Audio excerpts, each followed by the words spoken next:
मैं दिल्ली की जनता से पूछना चाहता हूं, मैं देश की जनता से पूछना चाहता हूं कि क्या केजरीवाल ईमानदार है कि गुनहगार है। दोस्तों,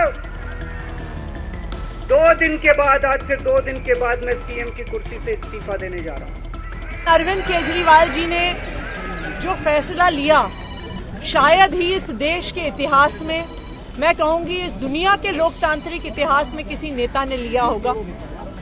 उन्होंने कहा कि मेरे लिए सिर्फ सुप्रीम कोर्ट का फैसला काफी नहीं है, मुझे दिल्ली की जनता का फैसला चाहिए। ক্ষমতাসীন বিজেপির রাজনীতির মারপ্যাচে লোকসভা নির্বাচনের আগে আটক হওয়া আম আদমি পার্টির নেতা দিল্লির মুখ্যমন্ত্রী অরবিন্দ কেজরিওয়াল পদত্যাগের পর দিল্লির মসনদে বসছেন একই দলের নেতা আতিশি মার্লেনা।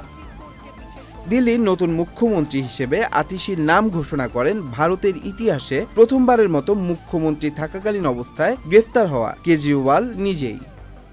দিল্লির মসনদে বসা ভারতের দ্বিতীয় নারী মুখ্যমন্ত্রী আতিশি মার্লেনা সিং রাজনৈতিক ক্যারিয়ার শুরু করেন 2013 সাল থেকে। অক্সফোর্ড থেকে ইতিহাসে স্নাতকোত্তর আতিশি শুরু থেকেই আম আদমি পার্টির কেন্দ্রীয় নীতি নির্ধারণে প্রভাবশালী ভূমিকা রাখেন। বিশেষ ভূমিকা রাখেন ভারতের দুর্নীতি বিরোধী আন্দোলনের সময়। 2015 সালে মধ্যপ্রদেশে জল সত্যাগ্রহের সময় তার উপস্থিতি ছিল লক্ষণীয়। 2019 সালে লোকসভা নির্বাচনের আগে আতিশিকে পূর্ব দিল্লির দলের প্রধান হিসেবে নিযুক্ত করা হয়।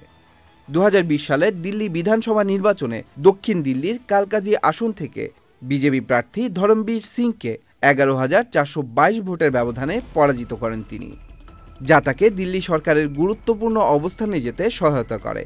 নির্বাচনী সাফল্যের পর ক্যাবিনেট মন্ত্রী হিসেবে দিল্লি সরকারের অন্তর্ভুক্ত হন আতিশি। দিল্লিতে নবায়নযোগ্য শক্তি, দূষণ নিয়ন্ত্রণ এবং সরকারি স্কুলে শিক্ষার সংস্কার আনতে গুরুত্বপূর্ণ ভূমিকা পালন করেন Atishi Marlena Singh. Tanmoy Mahmud, Channel I online.